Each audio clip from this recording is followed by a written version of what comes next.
D G I S I نے عدالت میں جا کے یہ گواہی دی تھی کہ حسین حقانی نے پاکستان کی سلامتی کے خلاف سازش کی، اور گواہی اس طرح نہیں دی کہ کوئی ریٹن سٹیٹمنٹ صرف وہاں پہ سبمٹ کرا دیا گیا ہو، بلکہ آرمی چیف خود سپریم کورٹ گئے تھے، ڈی جی آئی ایس آئی خود سپریم کورٹ میں اپیئر ہوئے تھے، اور یہ پاکستان کی تاریخ کا ایک انوکھا واقعہ تھا کہ آرمی چیف اور D G I S I کسی کیس میں خود سپریم کورٹ جائیں۔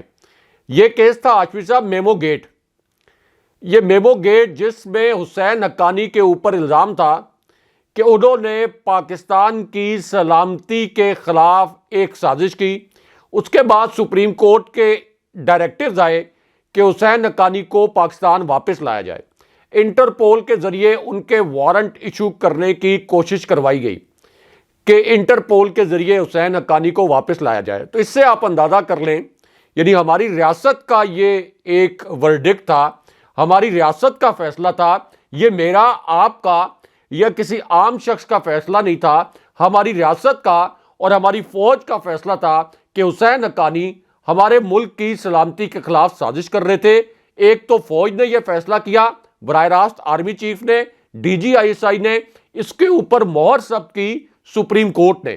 تو اس سے ایک آپ اندازہ کر لیں کہ حسین حقانی کو ہماری فوج، عدالت اور ریاست کس قسم کا کریکٹر سمجھتی ہے۔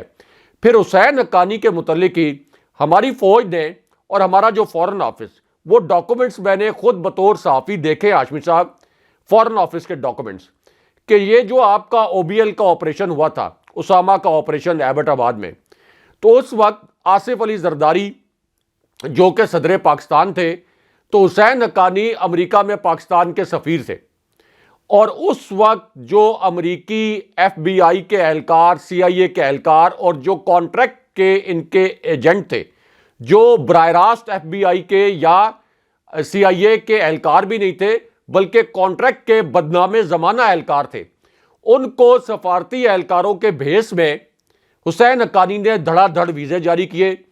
پاکستان سے فورن آفس نے یہ ایڈوائس کی کہ یہ جن کانٹریکٹرز کو آپ ویزے جاری کر رہے ہیں یہ سفارتی عملہ نہیں ہے، یہ سی آئی اے کے کانٹریکٹر ہیں اور یہ کرائے کے قاتل ہیں، اس کے اوپر آپ دوبارہ سے نظر ثانی کریں۔ لیکن حسین حقانی اس وقت دھڑا دھڑ ویزے جاری کرتے رہے۔ اس کے نتیجے میں پھر ہمیں پتہ ہے کہ یہاں پہ ایک پورا جال بنا گیا انٹیلیجنس کا، اس کے نتیجے میں پھر او بی ایل آپریشن ہوا، اور پھر ہم نے یہ بھی دیکھا کہ کس طرح سے پاکستان کی فضائی حدود کی خلاف ورزی ہوئی، اور پاکستان کی تاریخ کے بدترین دنوں میں سے ایک دن وہ تھا۔ اور اس کے اوپر بائی دا وے آپ دیکھیں کہ سابق صدر اوباما نے اپنی کتاب میں کیا لکھا ہے۔ انہوں نے اپنی کتاب میں یہ بھی لکھا ہے کہ جب ہم نے او بی ایل والا آپریشن کر لیا تو مجھے یہ خدشہ تھا کہ چونکہ پاکستان امریکہ کا ایک دیرینہ اتحادی ہے اور امریکہ کے لیے پاکستان نے دہشت گردی کے خلاف جنگ میں بہت کچھ کیا ہے، تو پاکستان کا اس کے اوپر بہت ہی ناراض قسم کا اور بہت ہی شدید قسم کا رد عمل آئے گا۔ یہ سابق امریکی صدر اوباما نے لکھا، لیکن انہوں نے کہا کہ میری حیرت کی انتہا نہ رہی جب صدر آصف علی زرداری نے مجھے کال کی اور مجھے کال کر کے مبارکباد دی اور یہ کہا کہ تاریخ کا عظیم دن ہے اور آپ نے جو آپریشن کیا ہے وہ بالکل ٹھیک کیا ہے، اور اپنے ملک کی جو ان کی سلامتی اور ان کی فضائی حدود پامال ہوئی اس کے اوپر کسی قسم کا کوئی گلہ شکوہ نہیں کیا۔ تو یہ جو حقائق ہیں ان کی روشنی میں آپ ذرا جانچ لیں کہ حسین حقانی کس قسم کے کریکٹر تھے، ہماری فوج ان کو کس قسم کا کریکٹر سمجھتی تھی۔ کیونکہ یہ جو او بی ایل والا آپریشن جس کے متعلق یہ کہا گیا کہ پاکستان کی سلامتی کمپرومائز ہوئی، یہ آپریشن بھی یہی کہا جاتا ہے ہماری فوج کی جانب سے کہ حسین حقانی کی وجہ سے ہوا۔ تو ہاشمی صاحب، اب وہی حسین حقانی کس طرح سے جنرل باجوہ کی ڈارلنگ بن گئے، کیونکہ امریکہ سے اس قسم کی اطلاعات آئیں کہ حسین حقانی نے جنرل باجوہ کے لیے لابنگ کی۔ یہ اطلاعات آتی رہیں اور ان کی کہیں پر تردید نہیں کی گئی، اور اب عمران خان صاحب بھی یہ کہہ رہے ہیں کہ حسین حقانی اچانک جنرل باجوہ کی ڈارلنگ بنے اور وہ پھر جنرل باجوہ کے لیے لابنگ کرتے رہے۔ اب پھر قوم کو یہ بھی بتایا جائے کہ جنرل کیانی جو کہ آرمی چیف تھے، جنہوں نے حسین حقانی کو ریاست کا دشمن قرار دیا تھا، وہ خود اپیئر ہوئے تھے سپریم کورٹ میں. اور بائی دا وے ہاشمی صاحب یہ جو میمو گیٹ تھا اس میں تو میاں نواز شریف بھی کالا کوٹ پہن کر پہنچ گئے تھے سپریم کورٹ, اور انہوں نے بھی گواہی دی تھی کہ آصف علی زرداری, حسین حقانی, یہ پورا ایک نیکسس ہے جنہوں نے ریاست پاکستان اور افواج پاکستان کے خلاف سازش کی. مجھے وہ منظر بڑے اچھے طریقے سے یاد ہے کہ کالا کوٹ پہنا میاں نواز شریف نے, اور اسٹیبلشمنٹ کو خوش کرنے کے لیے, آرمی چیف کو خوش کرنے کے لیے, کیونکہ ان کو پتا تھا کہ آگے الیکشن آ رہے ہیں تو انہوں نے اسٹیبلشمنٹ کی مدد سے اقتدار میں آنا تھا, تو یہ خود پہنچ گئے تھے سپریم کورٹ. تو اب وہی حسین حقانی اگر جنرل باجوہ کے لیے لابنگ کر رہے تھے تو اس پر سوالات تو اٹھیں گے. دوسری بات یہ ہے کہ عمران خان صاحب جو دہشت گردی کی بات کر رہے ہیں, ہاشمی صاحب اپریل 2022 سے ذرا پہلے تک آپ دیکھ لیں, جب تک یہ رجیم چینج آپریشن نہیں ہوا تھا, پاکستان کے اندر دہشت گردی عملاً ختم ہو چکی تھی. کئی ہفتے کے بعد, ایک مہینے کے بعد اکا دکا کہیں کوئی واقعہ ہوتا تھا, اس کے اوپر بھی پاک فوج اور پاک فوج کے جوان ریئیکٹ کر کے وہ دہشت گردی کی لہر اس کو نہیں بننے دیتے تھے, اور وہ جو ایک آپ کہہ لیں کہ ایک آدھا واقعہ ہوتا تھا اس کی سرکوبی اسی وقت کر دی جاتی تھی. لیکن اب یہ حالت ہے ہاشمی صاحب کہ اسلام آباد میں صحافت کرتا ہوں 2014 کے بعد, 9 سال کے بعد ہاشمی صاحب اسلام آباد میں خود کچھ دھماکہ ہو گیا. اسلام آباد کے اندر ایک گاڑی کرم سے چلتی ہوئی, کرم سے ایک خاتون اور ایک مرد جو ہیں دہشت گرد, یہ کرم سے چلے اسلام آباد میں آئے, یہاں انہوں نے ایک ٹیکسی ہائر کی اور یہاں پہ ان کا ایک ہائی ویلیو ٹارگٹ تھا, اور I-10-4 کا جو سیکٹر ہے یہاں پر وہ پہنچ گئے اور یہاں خود کچھ دھماکہ ہو گیا. اب اس سے آپ اندازہ کر لیں کہ اسلام آباد کتنا غیر محفوظ ہو گیا, جو کہ سیف سٹی ہے, جو کہ پاکستان کا محفوظ ترین شہر قرار دیا جاتا ہے. اس کے بعد کے پی میں جو دہشت گردی کی ویو آئی ہے, اس کے بعد بلوچستان میں جو دہشت گردی کی ویو آئی ہے, اور اب تو ہاشمی صاحب بلوچستان میں ایک ان نون گروپ جس کا تحریک طالبان پاکستان سے کوئی تعلق نہیں تھا وہ بھی ان کے ساتھ مل گیا ہے. تو یہ تو دہشت گردی کا ایک بہت بڑا چیلنج جو پاک فوج نے بڑی شہادتوں کے بعد, بڑی قربانیوں کے بعد اور بہت زیادہ جد و جہد کے بعد جس کے اوپر قابو پایا تھا, یہ پوری قوت سے ہمارے سامنے دوبارہ آ گیا ہے. بنوں میں آپ دیکھ لیں کہ کیا ہوا ہے, سی ٹی ڈی کمپلیکس میں ہمارے جو جوان ہیں, ہمارے ایک میجر صاحب, ان کو وہاں پہ یرغمال بنایا گیا. اس کے بعد ایک شاندار آپریشن تو ہم نے کیا, ہمارے کچھ سپاہی بھی وہاں پہ شہید ہوئے ہیں, اور اس آپریشن کے متعلق ہاشمی صاحب میں نے ایک بریفنگ بھی اٹینڈ کی ہے, اور اس بریفنگ میں جو تفصیلات ہمارے ساتھ شیئر کی گئیں وہ ظاہر ہے کہ سیکیورٹی میٹر ہے, میں اس طرح سے شیئر نہیں کر سکتا. لیکن ہاشمی صاحب یہ اتنا پیچیدہ آپریشن تھا اور اتنی کامیابی سے بھی کیا گیا, اگر اس کی ڈیٹیل کسی عام شخص کے سامنے رکھی جائیں تو شاید اس کی آنکھیں نم ہو جائیں. یہ اتنا مشکل پیچیدہ آپریشن تھا پاک فوج کے لیے, لیکن پاک فوج کے جو جوان تھے انہوں نے بہت بہادری کے ساتھ اور بڑی کامیابی کے ساتھ, آپ یہ کہہ لیں کہ جب ہاسٹیج بنا لیے جاتے ہیں دہشت گردوں کی جانب سے, تو اس صورتحال میں مشکل ترین پیچیدہ ترین آپریشن میں سے بھی ایک کامیاب ترین آپریشن تھا انٹرنیشنل سٹینڈرڈز کے حوالے سے. اور ابھی ہمارے پاس کوئی جدید ٹیکنالوجی نہیں تھی, یعنی ویسٹ میں تو آپ کے پاس جدید ترین ٹیکنالوجی ہوتی ہے سرویلنس کے لیے, اس کے علاوہ مختلف آپ کے پاس کیمیکلز ہوتے ہیں آپ کے جنہوں نے ہاسٹیج بنایا ہوتا ہے دہشت گردوں کو مفلوج وغیرہ کرنے کے لیے. لیکن یہاں تک حالات کیسے پہنچے یہ بھی دیکھنا ہوگا کہ حالات کیسے پہنچے. ایک طرف ملک دیوالیہ اور آپ کا معاشی طور پر, یہ جو بات ہے نا کہ حالات کیسے پہنچے, اگر آپ خان صاحب کی بات سنیں نا, وہ یہ کہتے ہیں کہ میں جنرل باجوہ کو کہہ رہا تھا کہ باڑ جو ہے وہ دہشت گردی ملک کے اندر آئے گی, باڑ ٹوٹ چکی. اور پھر اس کے بعد یہ بھی دیکھیں, انتہائی اہم بات ہے کہ کچھ لوگ انجینئرنگ کر رہے تھے, پولیٹیکل انجینئرنگ. اب خان صاحب یہی تو بات کر رہے ہیں نا کہ میران شاہ کا علاقہ ہے, میر علی کا علاقہ ہے, یہاں پر جھنڈے لہرا دیے گئے. رائے صاحب انہوں نے پھر اس عزم کا بھی اظہار کیا کہ پاک فوج جو ہے ان علاقوں کو یقیناً کلیئر کروا لے گی. لیکن یہ جو کردار ہے, یہ جو لائن آف ایکشن ہے, فورس کا کام پولیٹیکل انجینئرنگ نہیں ہے. ان کا کام ہے کہ سرحدوں کی حفاظت کرنا, اس طرح کے جو آپ کے انٹرنل تھریٹس ہیں, ایکسٹرنل تھریٹس جو ہیں, ان کو نیوٹرل کرنا. تو خان صاحب اس طرف بھی جو ہے وہ اشارہ کر رہے ہیں.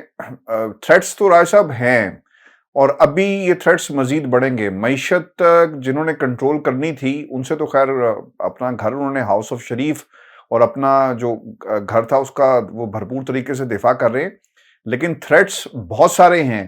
اور اسی طرف خان صاحب اشارہ کر رہے ہیں کہ ادارے اور پاک فوج جو ہے وہ بھرپور طریقے سے اس کا راستہ روک سکتی ہے. ہاشمی صاحب، یہ ابھی جو ہمارے نوجوان کیپٹن شہید ہوئے ہیں بلوچستان میں، پروڈیوسر صاحب سے ریکویسٹ کرتے ہیں کہ ان کی تصویر بھی چلائیں اپنے والد کے ساتھ. یہ تصویر ہاشمی صاحب میں نے دیکھی تو کتنی دیر تک میں ڈسٹرب رہا. حالانکہ صحافی جو ہیں، بطور صحافی آپ بھی ہم بھی روزانہ ہمیں اس طرح کی تصویریں دیکھنی پڑتی ہیں، بڑی دلخراش قسم کی، مختلف حادثات کی، مختلف دھماکوں کی، مختلف انجریز کی، مختلف ڈیڈ باڈیز کی. لیکن جوان سال ہمارے ایک کیپٹن جو ہیں وہ ابھی بلوچستان میں دہشت گردی کی ویو میں شہید ہوئے ہیں. قابو تو انشاءاللہ دوبارہ سے ہماری فوج جو ہے وہ اس دہشت گردی پر قابو پا لے گی. لیکن ہاشمی صاحب، جو ہماری پہلے والی قربانیاں تھیں جس کے نتیجے میں یہ امن قائم ہوا تھا، وہ قربانیاں کیسے فراموش کی جا سکتی ہیں؟ کیا پھر ہمیشہ ایسا ہی ہوگا کہ آپ قربانیاں دیں، دہشت گردی پر قابو پائیں، کچھ عرصے کے بعد دہشت گرد دوبارہ سے سر اٹھا لیں؟ یہ اگر ایسا ہی ہوگا تو پھر آپ کب تک لڑیں گے ان دہشت گردوں سے؟ آخر آپ کب تک لڑیں گے دہشت گردوں سے اگر یہ ہر چند عرصے کے بعد اسی طرح سر اٹھاتے رہیں گے؟ تو اس وجہ سے عمران خان صاحب جو کہہ رہے ہیں کہ یہ کرپٹ ٹولہ جو مسلط ہوا ہے، ہاشمی صاحب، ایک تو مجھے بڑی تکلیف ہوتی ہے ان کی باڈی لینگویج دیکھ کے. یعنی عمران خان صاحب کے چہرے پر ہمیں ہمیشہ مہنگائی کے حوالے سے اور ملک کے مسائل کے حوالے سے ایک کرب نظر آتا تھا. آپ دیکھیں کہ وہ یہ بھی کہتے تھے کہ یہ جو مہنگائی ہے اس کی وجہ سے مجھے نیند نہیں آتی، اور جتنے فکر مند وہ نظر آتے تھے عمران خان صاحب عوامی مسائل کے اوپر، یہ تو جو ابھی اس وقت آپ کا ٹولہ مسلط ہے یہ تو کہکے لگا رہے ہوتے ہیں، یہ تو ٹھٹھے جو ہیں وہ اڑا رہے ہوتے ہیں لوگوں کے، عام لوگوں کے. یہ تو پیٹرول مہنگا کرنے کا اعلان بھی کرتے ہیں تو کہکے لگا کے اعلان کرتے ہیں.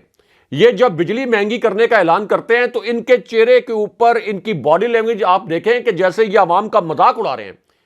تو ہاشمی صاحب، معاشی طور پر اس کے باوجود انہوں نے ملک کو تباہ کر دیا، ملک مکمل طور پر ڈیفالٹ ہو گیا. اب حالت یہ ہاشمی صاحب، لوگ بینکوں سے اپنے پیسے نکلوا رہے ہیں، کیونکہ اب ایک اور اطلاع اسلام آباد میں اقتدار کی راہداریوں میں یہ گردش کر رہی ہے کہ پاکستان کے اندر اکنامک ایمرجنسی لگائی جا سکتی ہے، معاشی ایمرجنسی لگائی جا سکتی ہے. جس کے پیسے بینک میں پڑے ہوئے ہیں وہ پوری آپ کی اماؤنٹ فریز ہو سکتی ہے. یعنی آپ اپنی اماؤنٹ جو آپ نے بینک میں رکھی اپنے مستقبل کے لیے، اپنی ضروریات کے لیے، وہ فریز ہو جائے گی اور پھر تاحکم ثانی آپ اس میں سے پیسے نہیں نکال سکیں گے. اس قسم کی معاشی ایمرجنسی کی بات کی جا رہی ہے. آپ اندازہ کر لیں کہ کدھر یہ حالات لے کے چلے گئے ہیں. اور ظاہر ہے کہ اس کا امپیکٹ پھر فوج کے دفاع پہ بھی آئے گا، فوج کے اوورال مورائل کے اوپر بھی آئے گا. اور یہ جو دہشت گردی کی ویو ہے ہاشمی صاحب، جب فوج دیگر معاملات میں الجھ جائے، جب فوج سیاست میں الجھ جائے تو پھر اس طرح کے معاملات سے توجہ اٹھتی ہے اور یہ دہشت گردی کے معاملات جو ہیں سامنے آ جاتے ہیں، جس کی جانب عمران خان صاحب کہہ رہے ہیں کہ جنرل باجوہ کو میں نے بتایا کہ دہشت گردی بھی واپس آ جائے گی. اچھا، سیاسی جو آپ کا عدم استحکام ہے یہ بھی دہشت گردی سے جڑا ہوا ہے. پوری دنیا میں جہاں پہ سیاسی عدم استحکام ہو، جہاں پہ معاشی عدم استحکام ہو، وہاں پہ دہشت گردی پنپتی ہے. ریاست کے پاس وسائل نہیں ہوتے کہ وہ سرویلنس کر سکے دہشت گردوں کی، ریاست کے پاس وسائل نہیں ہوتے کہ وہ دہشت گردوں کے اوپر کریک ڈاؤن کر سکے، ریاست کے پاس اپنی افواج کے لیے، اپنے قانون نافذ کرنے والے اداروں کے لیے ایکوپمنٹ لینے کے لیے پیسے نہیں ہوتے. تو اس وجہ سے یہ جو دہشت گرد ہیں یہ ہمیشہ انتشار کے ماحول میں پنپتے ہیں. آپ مڈل ایسٹ کی مثال لے لیں کہ جب وہاں پہ انریسٹ ہوا تو کس طرح سے وہاں پہ دہشت گردوں نے کتنے بڑے بڑے اپنے قلعے بنا لیے، کتنی بڑی بڑی ریاستیں قائم کر لی. عراق کی مثال آپ دیکھ لیں، وہاں پہ آپ دیکھ لیں کہ آئسس نے کس طریقے سے اپنا کتنا بڑا ہولڈ بنا لیا تھا. تو یہ آپ کی جو معاشی صورتحال ہے، آپ کی جو سیاسی صورتحال ہے، یہ انٹرنیشنلی ایکنالجڈ ہے کہ یہ آپ کے سیکیورٹی سے جڑی ہوتی ہے، دہشت گردی کے پوٹینشل اور دہشت گردی کے خدشات سے جڑی ہوتی ہے. تو اس جانب عمران خان صاحب اب یہ اشارہ کر رہے ہیں کہ جناب باجوہ کو معیشت کے خطرات سے بھی آگاہ کر دیا تھا ہم نے کہ ملک دیوالیہ ہو جائے گا، اور دہشت گردی کے حوالے سے خطرات جو تھے ان سے بھی آگاہ کر دیا تھا. لیکن چونکہ عمران خان صاحب کے بقول اس وقت جناب باجوہ میاں نواز شریف اور نون لیگ کے ساتھ کانٹیکٹ میں آ چکے تھے, ان کو کوئی یقین دہانی کروا چکے تھے, تو اس وجہ سے پھر عمران خان صاحب کی حکومت گرائی گئی. اب خان صاحب کی تو حکومت گئی, خان صاحب کی تو چلے حکومت گئی, لیکن ہاشمی صاحب 22 کروڑ لوگوں کا کباڑا ہو گیا. عوام جو ہے مکمل طور پر پس گئی ہے, ملک مکمل طور پر تباہ و برباد ہو گیا اور بالکل ڈیفالٹ ہونے کے دوانے پہ کھڑا ہے. یہ جو اسلام آباد میں گفتگو ہو رہی جس کی طرف آپ نے اشارہ کیا نا کہ اب کوئی اکنامک ایمرجنسی اور پیسے, اچھا اس سے ریلیٹڈ ہی ملتا جلتا ایک بیان جو ہے نا راجہ صاحب, وہ شہباز شریف کا سامنے آیا ہے. اور چلے کم از کم شہباز شریف نے سچ تو اگلا اور مان گئے اپنی 30 سال کی کارکردگی کے حوالے سے, نہیں تو پہلے ہی صرف عمران خان کو حرف تنقید بناتے تھے. وہ یہ کہتے ہیں کہ ہم میں سب ننگے ہیں, اور 8 ماہ کی حکومت 30 سال کا ملبہ ختم نہیں کر سکتی. رائے صاحب ان 30 سالوں کے اندر یہ ذرا قوم کو بتائیں, ہم سب کو بتائیں کہ ان پچھلے 30 ایئرز جو حکومت کس کی رہی ہے اس ملک کے اندر. پاکستان پیپلز پارٹی کا دور, پھر نواز شریف کا دور, پھر پیپلز پارٹی کا دور, پھر نواز شریف کا دور. تو خان صاحب کو تو پچھلے جو 3.5 سال صرف حکومت ملی, اور وہ بھی جو حالات ہیں وہ آپ کے سامنے ہیں, پوری قوم کے سامنے ہیں.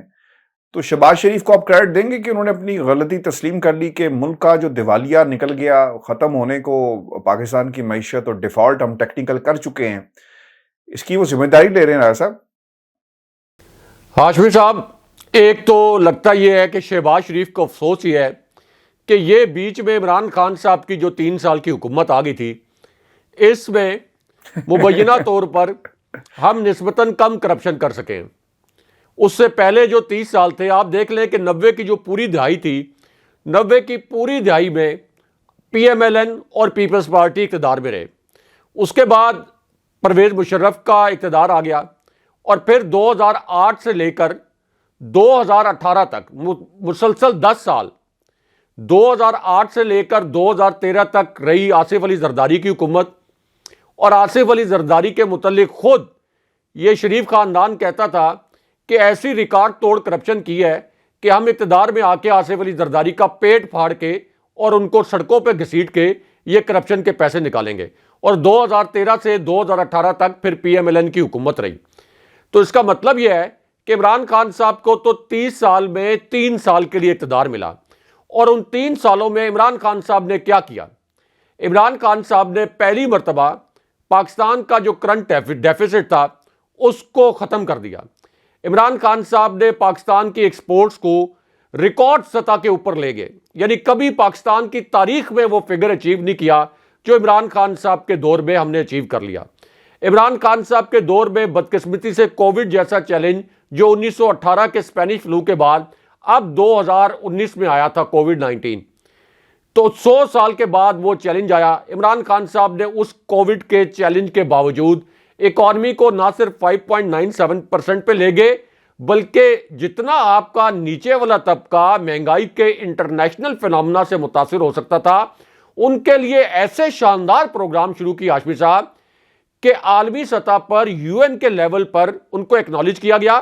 اور احساس پروگرام کی سربراہ جو ثانیہ نشتر تھیں, بی بی سی نے ان کو دنیا کی 100 طاقتور ترین شخصیات میں شمار کیا. اور پھر یو این کے لیول پر کہا گیا کہ پاکستان کا جو احساس پروگرام ہے کووڈ کے دوران خاص طور پر جس طرح سے کام کیا گیا, یو این کے لیول پر یو این کے سیکرٹری جنرل نے اور یو این کے لیول پر یہ کہا گیا کہ یہ احساس پروگرام ویسٹ کے لیے ایک مثال ہے, ویسٹ کے لیے, امریکہ اور یورپ کے لیے ایک مثال ہے کہ کووڈ کے دوران جو پسے ہوئے طبقات تھے ان کا کیسے ان کو ہیلپ آؤٹ کیا جا سکتا تھا, ان کی مدد کی جا سکتی تھی. خاص طور پر کووڈ کے دوران جو عام لوگ, نچلا طبقہ بے روزگار ہوا, جو روزمرہ دیہڑی دار طبقہ تھا, ان کو کیسے ہیلپ کی جا سکتی تھی. تو ہاشمی صاحب اس کے بعد نیشنل ہیلتھ کارڈ, اس کے بعد کوئی بھوکا نہ سوئے, اس کے بعد پناہ گاہیں, یعنی نچلا طبقہ جو سب سے زیادہ اس سے افیکٹ ہو سکتا تھا. پتہ نہیں کیا قارون کے خزانے تھے خان صاحب کے پاس کہ ان کو بھی ریلیف دے دیا. آپ کی پیٹرول کی قیمتیں بھی ایک خاص حد سے آگے نہیں جانے دی, آپ کا جو ڈالر کی پرائس تھی وہ بھی ایک حد سے آگے نہیں جانے دی, اور بجلی کی قیمتوں میں تو 5 روپے فی یونٹ خان صاحب نے کمی بھی کر دی. اس کے باوجود شہباز شریف کی جب حکومت آئی, اس نے جو اقتصادی سروے جاری کیا, یہ پوائنٹ ہاشمی صاحب بڑا اہم ہے. یہ 5.97% کا جو گروتھ ریٹ کا فگر ہے یہ عمران خان صاحب کا فلوٹ کیا ہوا نہیں ہے, یہ انہوں نے نہیں دیا. یہ شہباز شریف کی حکومت میں جو اقتصادی سروے جاری ہوا تھا اس میں ایکنالج کیا گیا تھا کہ 5.97% گروتھ ریٹ ہے ہمارا. یہ بھی ایکنالج کیا گیا تھا کہ ہم نے زرعی ٹارگٹ ایکسیڈ کر لیے, صنعتی ٹارگٹس ایکسیڈ کر لیے, ایکسپورٹس کے ٹارگٹس ہم نے ایکسیڈ کر لیے. تو پھر مجھے بتائیں کہ کیا وجہ تھی عمران خان صاحب کی حکومت گرانے کی؟ جواز کیا تھا اس کا؟ کوئی جواز تھا؟ اور اگر کوئی یہ جواز سوچ کر عمران خان صاحب کی حکومت گرائی گئی تھی کہ شہباز شریف آ کر بہتر پرفارم کریں گے اور ملک جو ہے بہت آگے چلا جائے گا, تو پچھلے 8 مہینے میں جو کچھ ہوا ہے اس کے اوپر کسی کی تو اکاؤنٹیبلٹی ہونی چاہیے. اس کے اوپر پھر جناب باجوہ اگر یہ سمجھتے تھے, جیسے عمران خان صاحب نے کہا کہ شہباز شریف کو وہ جینیس سمجھتے تھے, تو پھر جناب باجوہ کا احتساب ہونا چاہیے کہ آپ کی اس پالیسی کی وجہ سے 22 کروڑ لوگوں کے اوپر کیا قیامت ٹوٹی ہے. اب ظاہر ہے کہ جناب باجوہ خود تو خوشحال ہیں. ٹھیک ہے کہ وہ جناب باجوہ یہ کہتے ہیں کہ 12.7 ارب روپے کے اثاثوں کی جو سٹوری ہے یہ سارے اثاثے میرے نہیں ہیں, یہ اس میں میرے سمدھی کے بھی اثاثے ہیں. وہ یہ بھی کہتے ہیں کہ میرے اثاثے قانون کے مطابق ڈکلیئر تھے, لیکن چلے قانون کے مطابق بھی ڈکلیئر تھے تو آپ تو خوشحال ہیں, آپ کو تو کوئی فرق نہیں پڑتا. آپ کے تو ظاہر ہے کہ آپ نے خود بتایا کہ آپ کا وہ سکھ چین پروجیکٹ ہے, اس کے اندر بھی آپ کا ایک عالی شان اپارٹمنٹ ہے. پھر ادھر گلبرگ جو اسلام آباد میں ایک بہت بڑی ہاؤسنگ سوسائٹی ہے, پھر ڈی ایچ اے. تو آپ تو خوشحال ہیں. ملک کا دیکھیں آپ کیا کباڑا نکل گیا ہے, عوام کا کیا کباڑا نکل گیا ہے. تو یہ 8 مہینے کے اندر جو کچھ عوام کے ساتھ ہوئے ہاشمی صاحب, صرف ہاشمی صاحب آپ کا جو گروسری کا خرچ ہے, گروسری کی جو کاسٹ ہے, یہ 200% سے زائد بڑھ گئی ہے. 200% سے زائد بڑھ گئی ہے.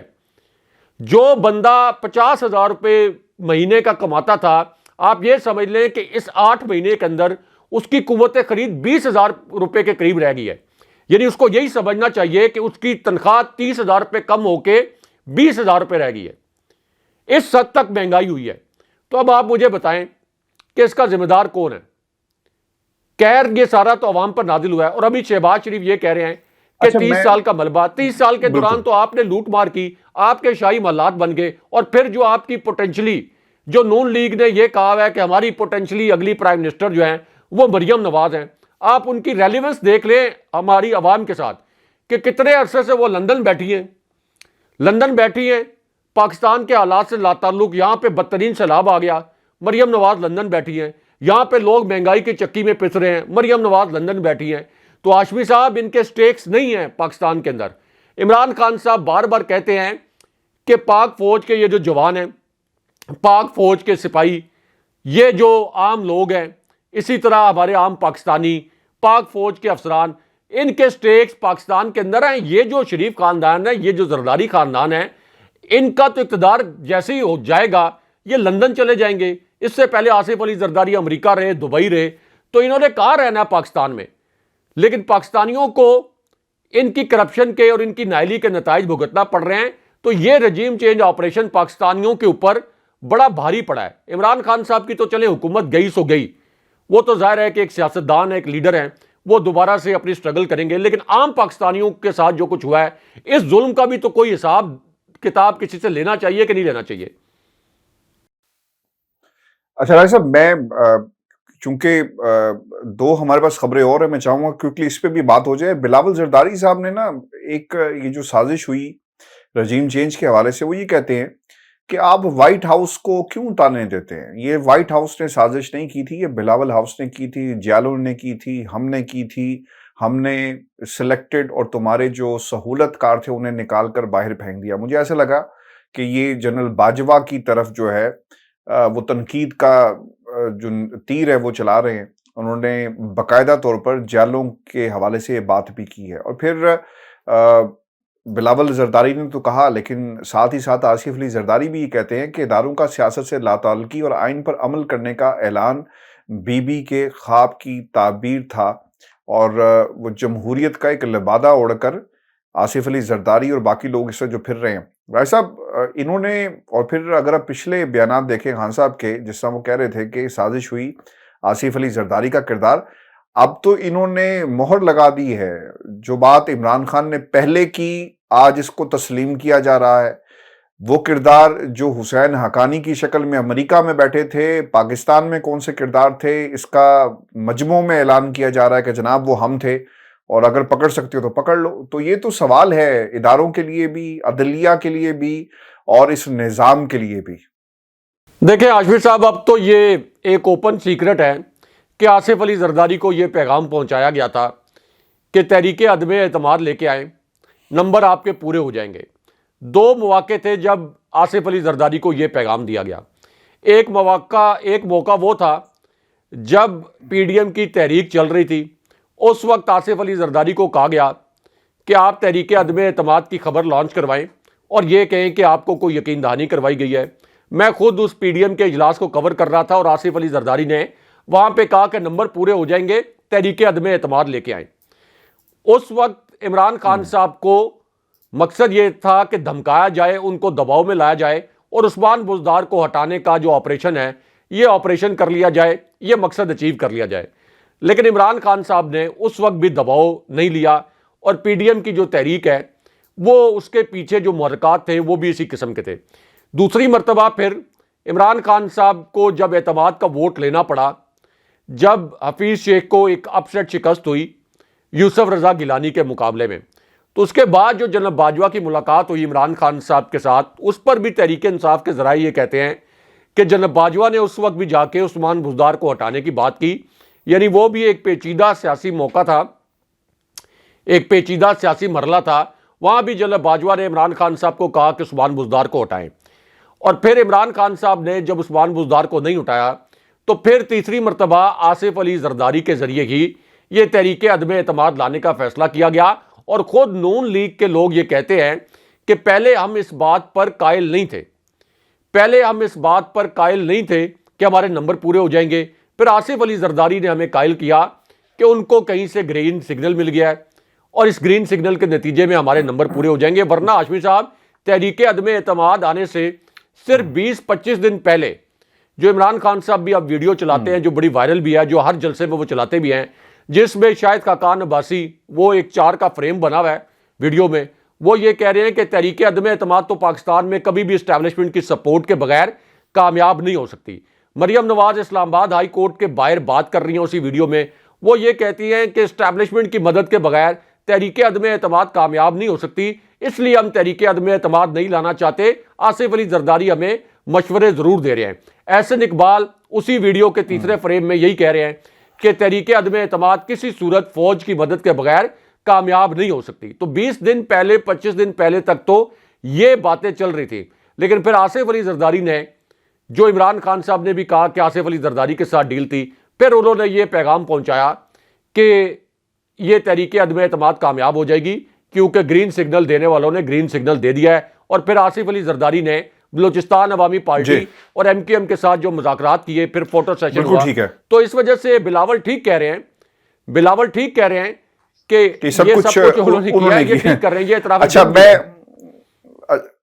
اچھا میں نے چونکہ پروگرام کا وقت ختم ہونے والا ہے، کچھ چیزیں میں جاتے جاتے بیان کر دوں کہ ایک تو آرمی چیف کو بدنام کرنے کی کوشش بند ہونی چاہیے. فواد چوہدری صاحب نے کہا کیونکہ ایک ٹویٹ کیا گیا تھا اس کے نتیجے میں کہ شاید وہ ٹویٹ یہ تھا کہ جعلی آڈیو لیکس کی پرواہ کسے ہے، یہ کہنا کہ لیکس نئے سربراہوں کے احکامات پر کیے گئے بالکل فضول سی بات ہے. اور تحریک انصاف نے کبھی بھی نئے آرمی چیف سے مطالبہ نہیں کیا اور نہ ہی رابطہ کیا. وہ میرا خیال ہے کہ جو عارف علوی صاحب ہیں انہوں نے یہ معاملہ اٹھایا تھا تو اس تناظر میں یہ ٹویٹ کی اور پھر اس پہ فواد چوہدری صاحب کا جو ہے جواب آیا. لیکن رائے صاحب جاتے جاتے یہ بھی ہم بتا دیں اپنے سننے والوں کو کہ گورنر پنجاب یہ کہتے ہیں کہ پرویز الہی اعتماد کا ووٹ لیں تو پھر انہیں حق ہے کہ وہ اسمبلی توڑ دیں. چلیں کم از کم اس پوائنٹ پہ گورنر صاحب جو ہیں وہ آ گئے ہیں اور وہ یہ بھی کہہ رہے ہیں کہ گورنر راج جو ہے وہ بھی آئین کا حصہ ہے، یعنی اس قسم کے آپشنز اور وائبز بھی جو ہیں وہ دی جا رہی ہیں. اس میں عاشور صاحب اس میں مارچ اپریل کی ڈیٹ جو ہے، مارچ اپریل کا مہینہ، یہ عمران خان صاحب کا تیسرا انٹرویو ہے جس میں وہ مارچ اپریل میں الیکشن کے امکان ظاہر کر رہے ہیں اور یہ کہہ رہے ہیں بڑے یقین کے ساتھ کہ مارچ اپریل میں الیکشن میں دیکھ رہا ہوں. تو اس کا مطلب یہ ہے کہ عمران خان صاحب کو پتہ ہے کہ پنجاب اور کے پی اسمبلی کی تحلیل یا ان کے پاس جو سرپرائز ہے اس کی وجہ سے ایسے حالات بن جائیں گے جس میں اپریل تک جا کے یہ الیکشن ہو سکتا ہے. اس کی ایک اندرونی کہانی بھی ہمارے پاس ہے، وہ اگلے پروگرام میں ڈسکس کریں گے. بہت شکریہ ایسا ویڈیو جی، آج کا شو تھا ہمارا. اپنے کمنٹس بھیجیے گا، چینل کو ضرور سبسکرائب کریں مجھے اور ابراہیم راجہ صاحب کو اجازت دیجیے. اللہ نگہبان.